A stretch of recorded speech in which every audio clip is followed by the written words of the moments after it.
Bismillahirrahmanirrahim. Today's topic of discussion is beta lactam antibiotic and membrane active antibiotic. तो आज की इस video के अंदर हम ऐसी एंटीबायोटिक को कवर करने वाले हैं जो सेल वॉल के ऊपर और सेल मेम्ब्रेन के ऊपर जाके एक्ट करती है, बैक्टीरिया की ग्रोथ को सप्रेस कर देती है और बैक्टीरिया को डिस्ट्रॉय भी कर देती है। इन शॉर्ट, इस फ्लो चार्ट के अंदर हम जो भी एंटीबायोटिक पढ़ने वाले हैं वो सारी की सारी बैक्टीरिसिडल होती है। बैक्टीरिसिडल ऐसी एंटीबायोटिक्स होती है जो बैक्टीरिया को किल कर देती है, जबकि बैक्टीरियोस्टैटिक बैक्टीरिया की ग्रोथ को सप्रेस कर देती है।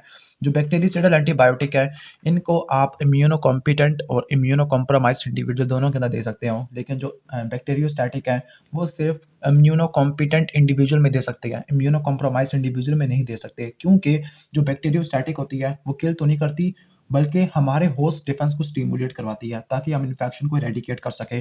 तो इस वीडियो के अंदर हमने ऐसी माइक्रोबियल एजेंट को कवर करना है जो सेल वॉल के ऊपर एक्ट करती है और सेल मेम्ब्रेन के ऊपर एक्ट करती है। जो सेल वॉल के ऊपर एक्ट करती है, एक बात तो बता दी कि जो सेल वॉल और सेल मेम्ब्रेन दोनों के दोनों बैक्टीरियासिडल हो गए, बैक्टीरिया को किल कर देंगे।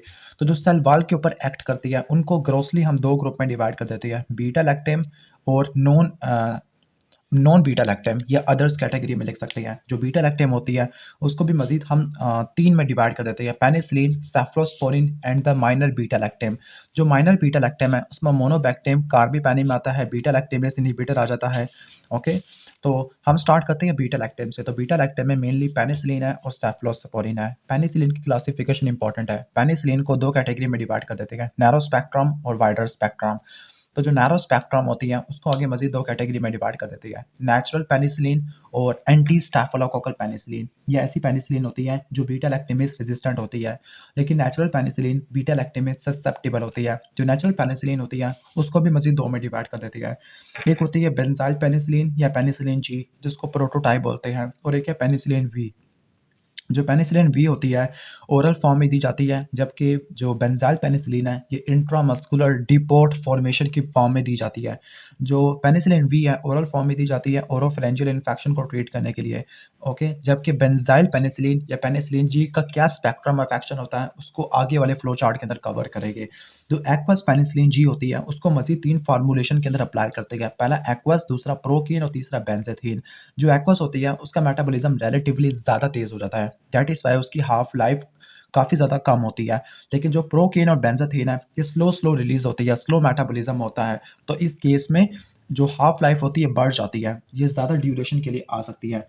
जो ये जो एंटीबायोटिक्स होती है प्रोकेन और बेंजाथीन ये इंट्रामस्कुलर अप्लाई होती है, और आपको पता है कि प्रोकेन लोकल एनेस्थेटिक वाले चैप्टर के अंदर आपने पढ़ा था।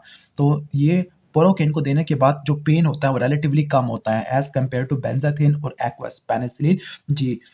इसके बाद बारी है वाइडर स्पेक्ट्रम की। जो वाइडर स्पेक्ट्रम वाली पेनिसिलिन होती है वो बीटा लैक्टेमेस ससेप्टेबल होती है, रेजिस्टेंट नहीं होती। दैट मीन्स कि अगर आपने इनकी एफिनिटी को या एक्टिविटी को बढ़ाना है बीटा लैक्टेमेस प्रोड्यूसिंग ऑर्गेनिज्म के अगेंस्ट, तो आपको बीटा लैक्टेमेस ऐड करना पड़ेगा, सॉरी बीटा लैक्टेमेस इनहिबिटर ऐड करना पड़ेगा। जो बीटा लैक्टेमेस इनहिबिटर होता है उसका मिमोनिक होता है कास्ट।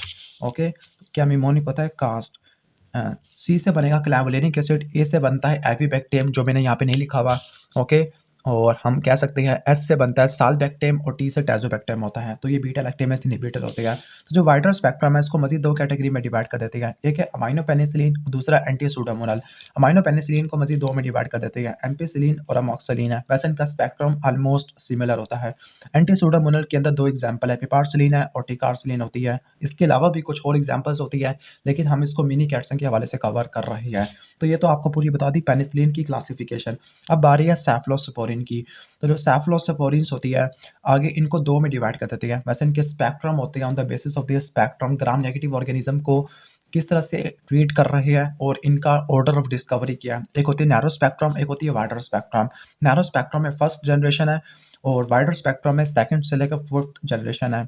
नैरो स्पेक्ट्रम में जो फर्स्ट जनरेशन है वो ग्राम पॉजिटिव के अगेंस्ट ज़्यादा एक्टिव होती है, उसके अंदर सेफाजोलिन है जो कि पार एंट्रीली दिया जाता है, जबकि सिफ्लैक्सिन है, सेफ्ड्रॉक्सिल ओरल फॉर्म में दिया जाता है, ग्राम पॉजिटिव कोकाई के अगेंस्ट एक्टिव होती है। इसके अलावा क्लेप्सिला, निमोनिया और इकोलाई के अगेंस्ट भी काम कर लेती है। अब आ रही है वाइडर स्पेक्ट्रम की। वाइडर में सेकंड से लेकर फिफ्थ जनरेशन आ जाती है। सेकंड के अंदर सिफाक्लोर, सिफोरक्सीम और सिफामेंडोल, आपको पता है कि ये तीन ट्रीट करती है हीमोफिलस इन्फ्लुएंजा को और मोरेक्सिला कैटारालिस को। इसके अलावा सिफोटिडान और सिफोक्सिडिन बैक्टीरियोइड फ्लैजिलस के लिए। जो थर्ड जनरेशन होती है इनके ग्राम नेगेटिव और और ग्राम पॉजिटिव दोनों एक्टिविटी होती है, लेकिन ग्राम नेगेटिव कवरेज या ग्राम नेगेटिव स्पेक्ट्रम ज़्यादा इंपॉर्टेंट होता है। फॉर एग्जांपल सेफ्टैलोज़ोन है, आपको पता है कि जो सेफ्टैलोज़ोन होती है सेफ्टाइज़िडिन है, सूडोमोनास के अगेंस्ट काम करती है। सेफ्ट्राइज़ोन, सेफोटैक्सिम ये पीआरएसपी के अगेंस्ट काम करती है। सेफ्ट्रियाक्सोन, सेफेक्सिम गोनोरिया के लिए, ओटाइटिस मीडिया के लिए भी सेफ्ट्रियाक्सोन अप्लाई करती है।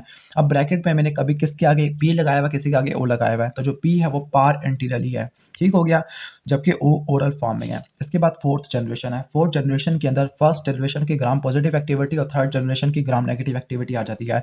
इसके अंदर सेफेपीम है, सेफपिरोम है, ठीक हो गया। तो ये जो होती है ये हीमोफिलस इन्फ्लुएंजा नीजेरिया के अगेंस्ट काम करती है। फिफ्थ जनरेशन के अंदर सेफ्ट्रोलोन आ जाती है, ओके, मर्सा के अगेंस्ट काम करती है। अब जो अदर बीटा लैक्टम एंटीबायोटिक है उसमें आती है मोनोबैक्टीम। मोनोबैक्टीम के अंदर एक ही रिंग होता है, इसको मोनोसाइक्लिक भी कहते हैं। इसके अंदर एग्जांपल है एस्ट्रियोनाम की। नेक्स्ट है कार्बापेनिम। कार्बापेनिम के अंदर इमीपेनिम प्रोटोटाइप है, बाकी डोरीपेनिम, मीरोपेनिम और रिटापेनिम है। बीटा लैक्टेमेस इनहिबिटर का निमोनिक ऑलरेडी बता चुका हूँ, कास्ट है। जो बीटा लैक्टेमेस इनहिबिटर होते हैं ये प्लाज्मिड मीडिएटेड जो बीटा लैक्टेमेस है उसके अगेंस्ट एक्टिव होते हैं, लेकिन ऐसा बीटा लैक्टेमेस जो क्रोमोसोम से कोड हुआ है उसके अगेंस्ट काम नहीं करते, ओके। तो किन ऑर्गेनिज्म के अगेंस्ट इफेक्टिव होते हैं, तो इसका निमोनिक होता है गीस, gonorrhoea, haemophilus influenzae, E coli और स्ट्रेप्टोकोकाई।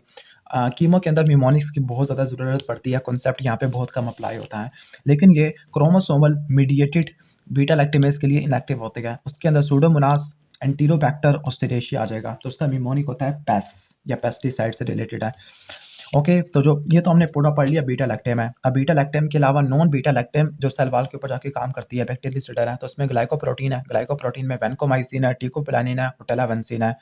फिर इसके बाद लाइपोप्रोटीन है। लाइपोप्रोटीन के अंदर डेप्टोमाइसिन है, लेकिन daptomycin strictly speaking daptomycin cell wall के ऊपर काम नहीं करती, डेप्टोमाइसिन सेल मेम्ब्रेन के ऊपर आके काम करती है।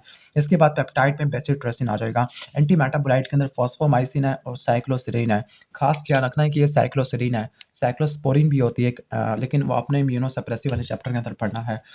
अब हमने स्टार्ट करते हैं डिटेल से, तो हम डिटेल से स्टार्ट कर रहे हैं सेल मेम्ब्रेन वाले से, ओके। तो जो सेल मेम्ब्रेन होती है जो एंटीबायोटिक सेल मेम्ब्रेन पे जाके काम करती है उसके पास सिलेक्टिव टॉक्सिसिटी नहीं होती, क्योंकि जो सेल वॉल थी वो मैमेलियन सेल के ऊपर यानी यूकैरियोटिक सेल के पर तो कोई सेल वॉल होती नहीं है, लेकिन जो सेल मेम्ब्रेन है हमारी सेल के अंदर भी तो होती है सेल मेम्ब्रेन। तो ये जो सेल मेम्ब्रेन के ऊपर एंटी माइक्रोबियल ड्रग्स एक्ट करती है तो उनकी कोई सिलेक्टिव टॉक्सिसिटी नहीं होती, हमारे सेल को भी नुकसान पहुंचा सकती है। इसको दो ग्रुप में डिवाइड करती है on the basis of their chemistry. तो एक होती है साइक्लिक पॉलीपेप्टाइड, एक होती है साइक्लिक लाइपोपेप्टाइड। साइक्लिक पॉलीपेप्टाइड के अंदर एग्जांपल आती है पॉलीमिक्सिन ई की, और इसमें कोलिस्टिन है, ओके। जो कोलेस्ट्रीन होती है केटाइनिक डिटर्जेंट है, पॉजिटिव चार्ज है, तो ये सेल मेम्ब्रेन के ऊपर नेगेटिव चार्जेस के ऊपर बाइंड करना शुरू कर देगा और ये मेम्ब्रेन के स्ट्रक्चर को अल्टर कर देगा। इसके अलावा ग्राम नेगेटिव ऑर्गेनिज्म की एंडोटॉक्सिन है, उनके साथ बाइंड करने के बाद इनएक्टिवेट कर देगा, टॉपिकली अप्लाई करती है, ओके, ठीक हो गया। किन किन के लिए अप्लाई करती है, जो रेजिस्टेंट ग्राम नेगेटिव रॉड्स होते हैं स्पेसिफिकली एंटेरिक वाले, तो उनको ट्रीट करने के लिए करती है। फॉर एग्जांपल सूडोमोनास है, एंटीरोबैक्टर है, काइंटोबैक्टर है, कार्बापिनामेस प्रोड्यूसिंग एंटीरोबैक्टीरियासाई है। मैंने इसको इसलिए तरतीब से लिखा है क्योंकि एक निमोनिक बन जाएगा पीक, PEAC, ठीक हो गया। जबकि साइक्लिक लाइपोपेप्टाइड के अंदर एग्जांपल आती है डेप्टोमाइसिन की। तो डेप्टोमाइसिन होती है ये साइटोप्लाज्मिक मेम्ब्रेन के अंदर इंसर्ट हो जाएगी, पोटेशियम को लीक करवा देगी, सेल मेम्ब्रेन को डिस्ट्रप्शन करवा के सेल की डेथ करवा देती है। ये ग्राम पॉजिटिव कोकाई के लिए इफेक्टिव है, जबकि ग्राम नेगेटिव रॉड के लिए। तो आपने इन सबको कंपेयर भी करते रहना, ओके। तो ये स्किन और सॉफ्ट टिश्यू इन्फेक्शन होते हैं जो कि ग्राम पॉजिटिव कोकाई की वजह से होते हैं, और आपको पता है कि जो ग्राम पॉजिटिव कोकाई है उसमें स्टेफिलोकोकाई आती है, मर्सा है, मेथिसिलिन रेजिस्टेंट स्टेफिलोकोकस एपिडर्मिडिस है, वैनकोमाइसिन रेजिस्टेंट एंटीरोकोकाई वर्सा है, ठीक हो गया। और इसके अलावा वैनकोमाइसिन वाला स्पेक्ट्रम भी होता है, यानी वैनकोमाइसिन कोलाइटिस को ट्रीट करने के लिए इस्तेमाल होती है, मर्सा को ट्रीट करने के लिए इस्तेमाल होती है, पीआरएसपी को ट्रीट करने के लिए इस्तेमाल होती है। वही स्पेक्ट्रम डेप्टोमाइसिन के अंदर भी आ जाएगा। तो हमने डिटेल से सेल मेम्ब्रेन वाली ड्रग को कवर कर लिया है, ओके। अब हम इसके बाद डिटेल से स्टार्ट करते हैं, वो है नॉन बीटा लैक्टम एंटीबायोटिक। जो नॉन बीटा लैक्टम एंटीबायोटिक है उसके अंदर वैनकोमाइसिन, फॉस्फोमाइसिन, बेसिट्रेसिन और साइक्लोसिलिन आ जाती है। स्टार्ट करते हैं वैनकोमाइसिन से। जो वैनकोमाइसिन है बैक्टीरियल ग्लाइकोप्रोटीन है, ये पेंटापेप्टाइड पोर्शन होता है पेप्टिडोग्लाइकेन की, पेंटापेप्टाइड पोर्शन होता है, ठीक हो गया। तो उस पेंटापेप्टाइड पोर्शन के ऊपर डी एलानिन पोर्शन है। याद करना कि वही पोर्शन है जहाँ पे पेनिसिलिन वगैरह भी बाइंड करती होती है, जो ट्रांसपेप्टिडेज की जो एक्टिव साइट है वहाँ पे जाके बाइंड करती होती है, ठीक है। तो डी एलानाइल इस डाइपेप्टाइड वाले पोर्शन पे जाके बाइंड करती है। डाइपेप्टाइड किसका पार्ट है, पेंटापेप्टाइड का। फिर वहाँ पे जाने के बाद वैनकोमाइसिन ट्रांसग्लाइकोसाइलेशन को इनहिबिट कर देती है। इस ट्रांसग्लाइकोसाइलेशन को इनहिबिट करने के बाद ट्रांसपेप्टिडेशन इनहिबिट हो जाती है। इन शॉर्ट जो बीटा लैक्टम एंटीबायोटिक थी वो ट्रांसपेप्टिडेज को डायरेक्टली इनहिबिट करती है, लेकिन जो वैनकोमाइसिन है ये ट्रांसपेप्टिडेज को इनडायरेक्टली इनहिबिट कर देती है, और ट्रांसपेप्टिडेज इनहिबिट हो जाएगा तो पेप्टिडोग्लाइकान की क्रॉस लिंकिंग नहीं हो पाएगी। रेजिस्टेंस इंपॉर्टेंट है। रेजिस्टेंस इस तरह से होती है कि वो डी एलानिन को एक एलानिन को लैक्टेट से रिप्लेस कर देगा, जिसकी वजह से वैनकोमाइसिन की बाइंडिंग एफिनिटी कम हो जाएगी।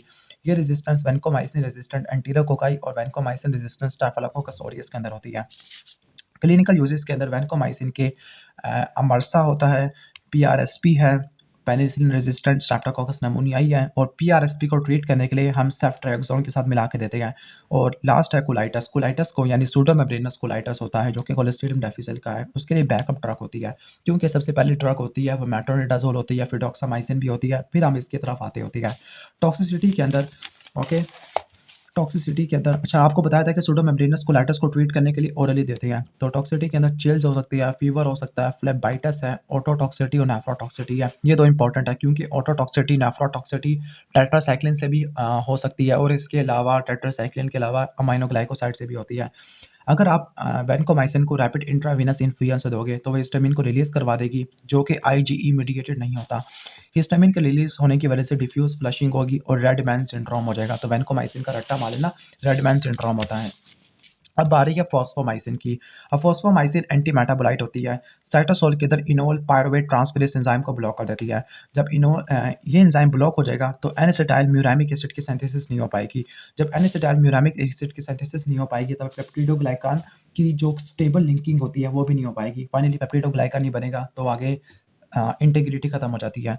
ओके, तो रेजिस्टेंस होती है कि ड्रग की इंट्रासेलुलर एक्युमुलेशन को कम कर दो, इफ्लक्स पंप करवा दो, ठीक है, जो ड्रग को बाहर फेंक देंगे।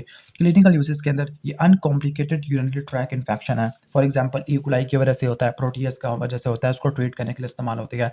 इसके अलावा जो extended spectrum beta lactamase producing E coli होती है, जो दूसरे एंटीबायोटिक से रेजिस्टेंट होती है लाइक पेनिसिलिन से, सेफलोस्पोरिन से, तो उसको ट्रीट करने के लिए हम फॉस्फोमाइसिन यूज़ करते हैं।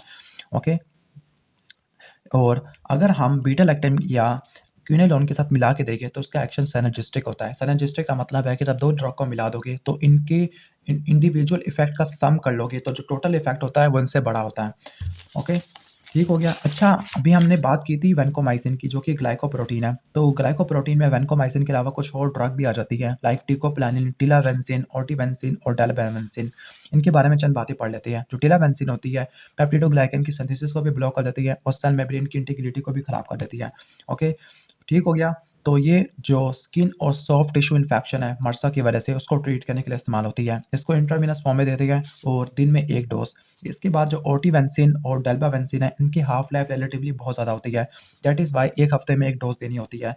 लाइपोग्लाइकोपेप्टाइड है, ये वैनकोमाइसिन का जो ओर्टावेंसिन है वैनकोमाइसिन का डेरिवेटिव है, लाइपोग्लाइकोपेप्टाइड डेरिवेटिव, जबकि डेल्बावेंसिन टिकोप्लानिन का डेरिवेटिव है। ट्रांसपेप्टिडेज को इनहिबिट कर देंगे, ट्रांसग्लाइकोसाइलेशन को इनहिबिट कर देंगे, पेप्टिडोग्लाइकन की सिंथेसिस को मिनिमाइज कर देती है। तो ये मर्सा को और वैनकोमाइसिन रेजिस्टेंट एंटीरोकोकाई को ट्रीट करने के लिए इस्तेमाल होती है। ओके, अब हम चलते हैं बेसिट्रेसिन की तरफ। बेसिट्रेसिन साइक्लिक पॉलीपेप्टाइड है। ये फॉस्फोलिपिड की जो डीफॉस्फोरिलेशन है उसको प्रिवेंट कर देता है। स्पेसिफिकली ऐसा फॉस्फोलिपिड जो पेप्टिडोग्लाइकन के सब यूनिट को कैरी कर रहा है। इन शॉर्ट ये वाला जो स्टेप होता है ये पेप्टिडोग्लाइकन के सिंथेसिस के अंदर होता है। आपने एग्जैक्टली पूरी सिंथेसिस नहीं याद करनी, बस इस स्टेप को याद रख लेना क्योंकि ये चीज़ मिनी कैटसन के अंदर नहीं लिखी हुई। इसकी वजह से सेल वॉल की सिंथेसिस स्टॉप हो जाएगी। तो जो बेसिट्रेसिन होती है सुपरफिशियल स्किन इन्फेक्शन को ट्रीट करने के लिए इस्तेमाल होती है। ठीक हो गया।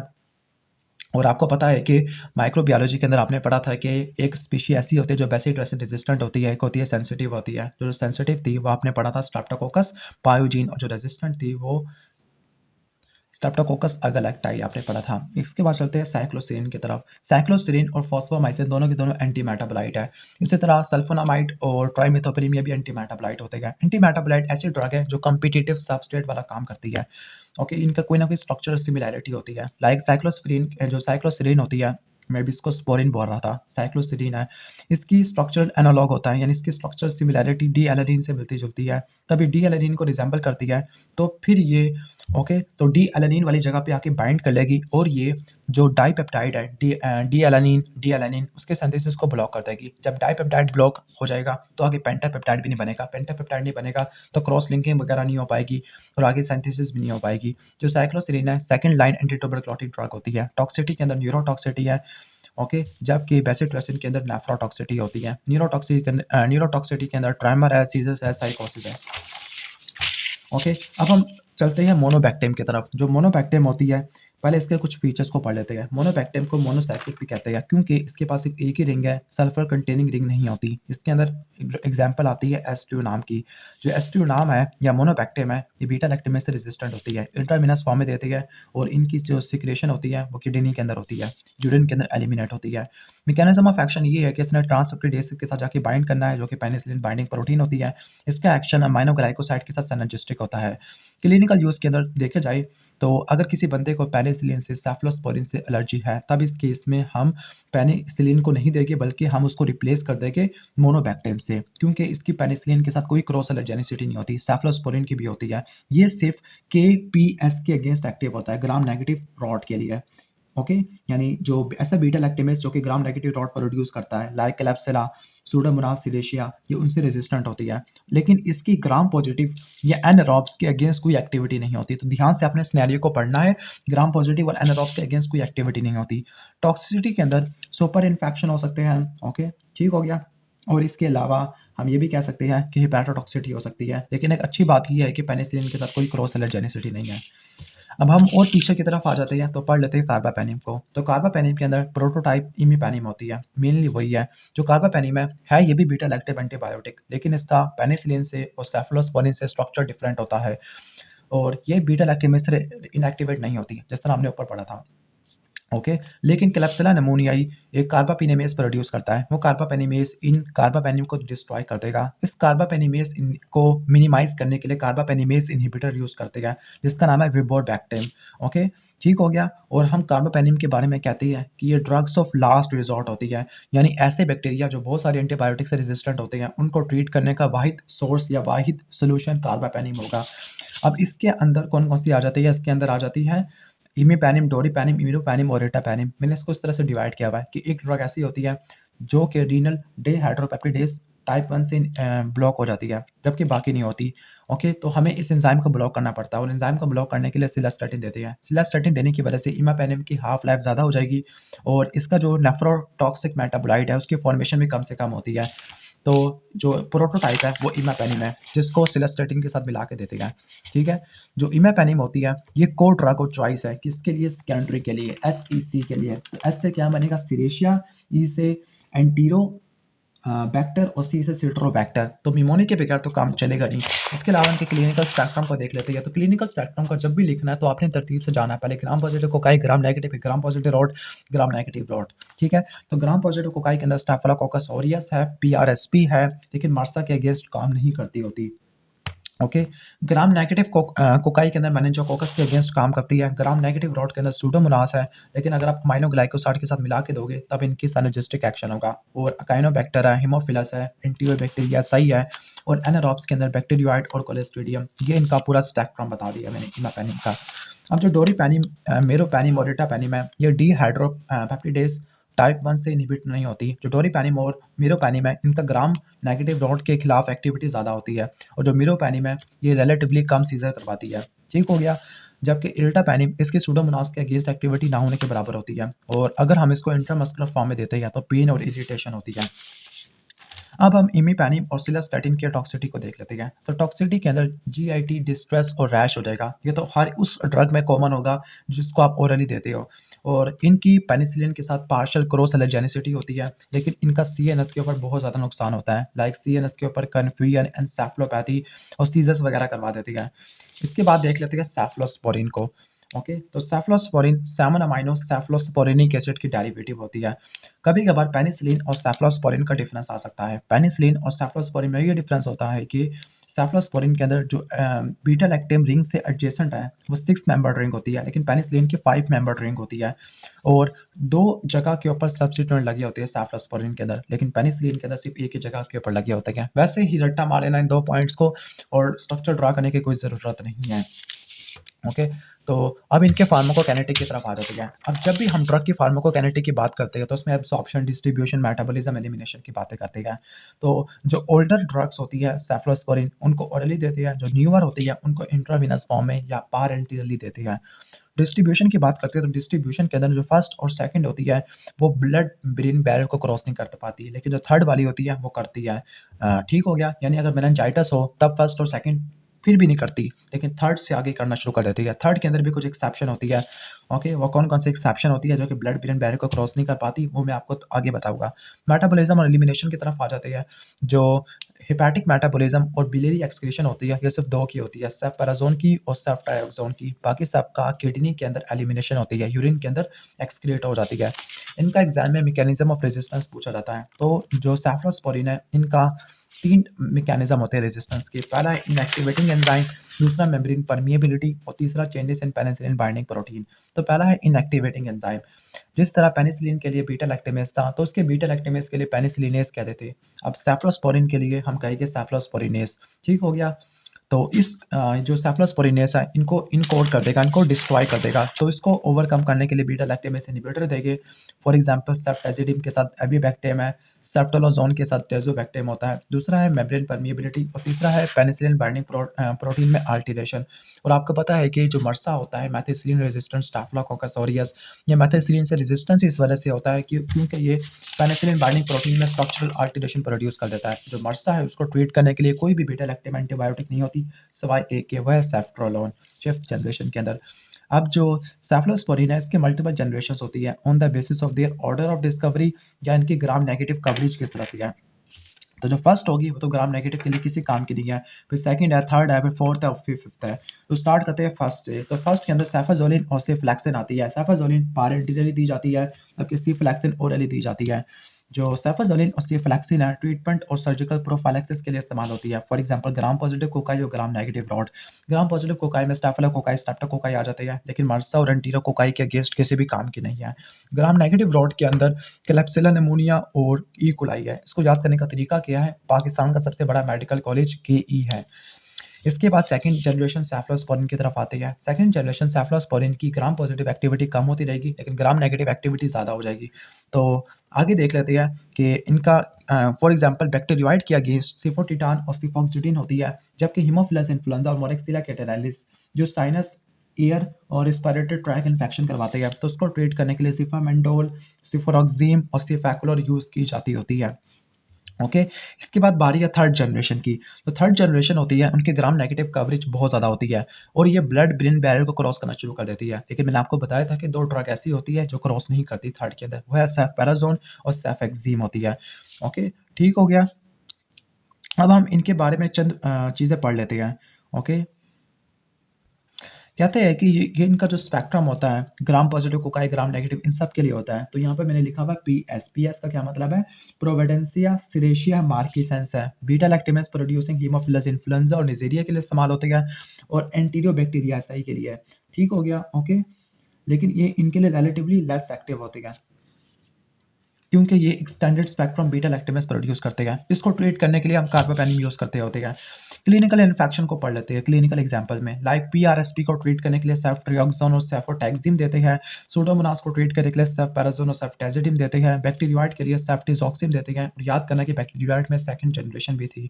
गोनोकोकस के अंदर सेफ्ट्रियाक्सोन और सेफेक्सिम है, लेकिन जो सेफ्ट्रियाक्सोन होती है पारेंटरली, जबकि सेफेक्सिम ओरली दी जाती है।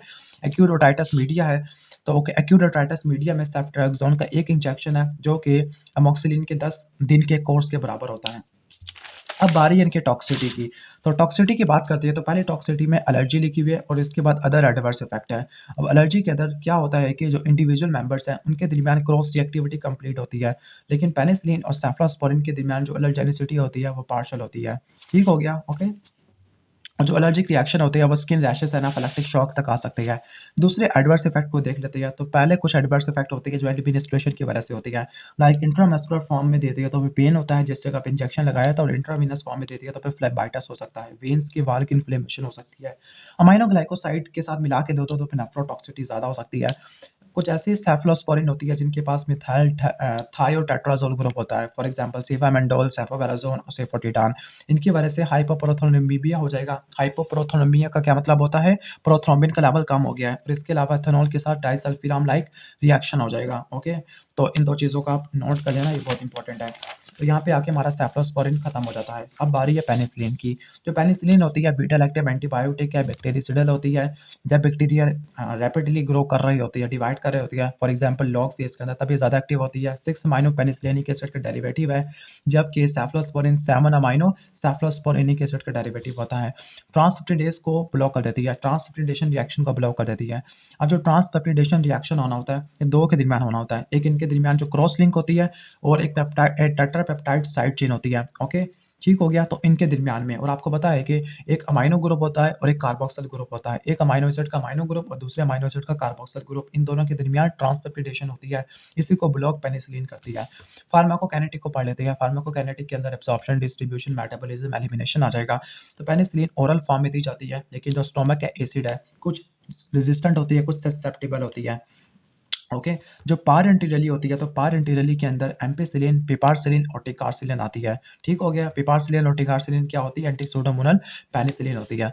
डिस्ट्रीब्यूशन को देख लेते हैं। तो जो पेनिसिलिन होती है ब्लड ब्रेन बैरियर को क्रॉस करती है, लेकिन मेनिंजाइटिस का केस में जब मेनिंजीज की इन्फ्लेमेशन होती है तभी क्रॉस करती है। मेटाबॉलिज्म और एलिमिनेशन के अंदर देखते हैं, तो ये पोलर कंपाउंड होती है जिनका मेटाबॉलिज्म ना होने के बराबर होता है। यूरिन के अंदर एक्सक्रीट होती है। एक्सक्रीशन के लिए जीएफआर और रीनल ट्यूबुलर सिक्रेशन होती है। इस रीनल ट्यूबुलर सिक्रेशन को इनहिबिट करने वाली प्रोबेनिसिड एसिड थी, और याद करना प्रोबेनिसिड उसको भी इनहिबिट करती थी कार्बापेनिम के अंदर भी। ठीक हो गया। लेकिन 2 ऐसी होती है जो कि बाइल में सेक्रेट होती है, एक है नेफिसिलिन और दूसरी एम्पिसिलिन होती है। ओके, जो प्रोकीन और बेंजोथिन फॉर्म है पेनिसिलिन जी की, उनका इंट्रामस्कुलर इंजेक्शन होता है, और इस इंट्रामस्कुलर इंजेक्शन की वजह से डिफॉल्ट प्रिपरेशन होती है। डिफॉल्ट फॉर्म की वजह से इनकी ब्लड के अंदर रिलीज काफ़ी ज़्यादा स्लो होती है और हाफ लाइफ बढ़ जाती है। मैकेनिज्म ऑफ रेजिस्टेंस को देख लेते हैं। तो इनके 3 मैकेनिज्म ऑफ रेजिस्टेंस होते हैं। पहला बीटा लैक्टेमेस, दूसरा स्ट्रक्चरल चेंज और तीसरा changes in porin structure in the outer cell wall. तो जो बीटा लैक्टेमेस होता है स्टाफिलोकोकस ऑरियस और गोनोकोकस प्रोड्यूस करता है, जिसकी वजह से पेनिसिलिन जी की एलर्जी हो सकती है। Structural change in the penicillin binding protein है, तो इसमें स्टाफिलोकोकस ऑरियस है और पीआरएसपी और एंटीरोकोकाई है। स्टाफिलोकोकस ऑरियस जो पेनिसिलिन बाइंडिंग प्रोटीन को अल्टर करेगा, जिसकी वजह से मेथिसिलिन, नेफेसिलिन और ऑक्सासिलिन से रेजिस्टेंट हो जाएगा, जबकि पीआरएसपी और एंटीरोकोकाई पेनिसिलिन जी से रेजिस्टेंट होते हैं। लास्ट है पोरिन स्ट्रक्चर, तो ये ग्राम नेगेटिव रॉड के अंदर स्पेसिफिकली सूडोमोनास के अंदर इंपॉर्टेंट होता है। इनके मैकेनिज्म ऑफ एक्शन को देख लेते हैं। तो मैकेनिज्म ऑफ एक्शन में ये है कि सेल मेम्ब्रेन के ऊपर एक प्रोटीन लगी हुई होती है जिसको पेनिसिलिन बाइंडिंग प्रोटीन कहते हैं। अब पेनिसिलिन बाइंडिंग प्रोटीन कुछ ऐसी होती है जो ट्रांसपेप्टिडेज वाला काम कर रही है। ट्रांसपेप्टिडेज नाम से लग रहा है कि ये ऐसा एंजाइम है जो कि ट्रांसपेप्टिडेशन करवा देगा। ओके, तो फिर ये ट्रांसपेप्टिडेशन रिएक्शन को इनहिबिट कर देती है। ऐसा ट्रांसपेप्टिडेशन रिएक्शन जो कि क्रॉस लिंक करवाता है। फाइनली होगा क्या? तीसरा मैकेनिज्म ये है कि, या तीसरा स्टेप ये है कि ऑटोलिटिक एंजाइम को एक्टिवेट कराना शुरू कर देती है बैक्टीरिया के अंदर, जिसको म्यूरिन हाइड्रोलेज बोलते हैं। म्यूरिन पेप्टिडोग्लाइकान को बोलते हैं। तो जो म्यूरिन हाइड्रोलेज है पेप्टिडोग्लाइकान के अंदर लिगेंड्स क्रिएट कर देंगे और ये सेल को डिस्ट्रॉय कर देंगे। क्लिनिकल यूजेस की तरफ आ जाते हैं। तो जो नेचुरल पेनिसिलिन है उसमें जी और वी आ जाती है। जो जी है प्रोटोटाइप है, जबकि वी होती है ओरली दी जाती है ओरोफेरेंजियल इन्फेक्शन को ट्रीट करने के लिए। तो जी होती है स्ट्रेप्टोकोकाई के लिए, मेनिंजोकोकस के लिए, ग्राम पॉजिटिव रॉट के लिए, स्पाइरोकीट के लिए यूज़ की जाती है। साइफिलस के लिए ड्रग ऑफ चॉइस है, और इसके अलावा एंटीरोकोकाई के लिए हम अमाइनो ग्लाइकोसाइड के साथ मिला के देते हैं। इसके बाद है एंटी स्टाफिलोकोकल। तो एंटी स्टाफिलोकोकल पेनिसिलिन के अंदर आ, आती है मेथिसिलिन, नेफेसिलिन, ऑक्सासिलिन और डिक्लोक्सासिलिन है। ओके, लेकिन अगर जो स्टाफिलोकोकस ऑरियस है उसमें पेनिसिलिन बाइंडिंग प्रोटीन की अल्टरेशन हो जाती है, तब वो मर्सा बन जाएगा, तब वो इनसे भी रेजिस्टेंट हो जाएगा। इसके बाद है अमाइनो पेनिसिलिन। अमाइनो पेनिसिलिन का जो स्पेक्ट्रम है वो तो पेनिसिलिन जी जैसा है। इसके अलावा और जो स्पेक्ट्रम है उसमें निमोनिक होता है हेल्पिमी। हेल्पिमी में हीमोफिलस इन्फ्लुएंजा एच से, इसके बाद ई एंटीरोकोकाई है, एल से लिस्टेरिया। ओके, फिर हम पी से आ जाते हैं प्रोटीज की तरफ, फिर एम से बनेगा मोरक्सिला कैटारालिस और ई से बनेगा ई कोलाई। जो अमाइनो पेनिसिलिन होती है इसमें एमोक्सिलिन और एम्पिसिलिन आ जाती है, तो इनको बीटा लैक्टेमेस इनहिबिटर के साथ मिला के देती है, तो इनकी एक्टिविटी ज़्यादा हो सकती है। ठीक है, और एंटीरोकोकल और लिस्टेरियल इन्फेक्शन के लिए ये अमाइनो ग्लाइकोसाइड के साथ सिनर्जिस्टिक एक्शन होती है। इसके बाद है एंटीसूडोमोनल।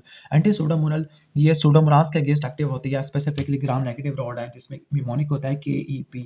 तो के से क्लैप्सिला, ई से एंटीरोबैक्टर और पी से सूडोमोनास, इनके अगेंस्ट ये एक्टिव होती है, ठीक है?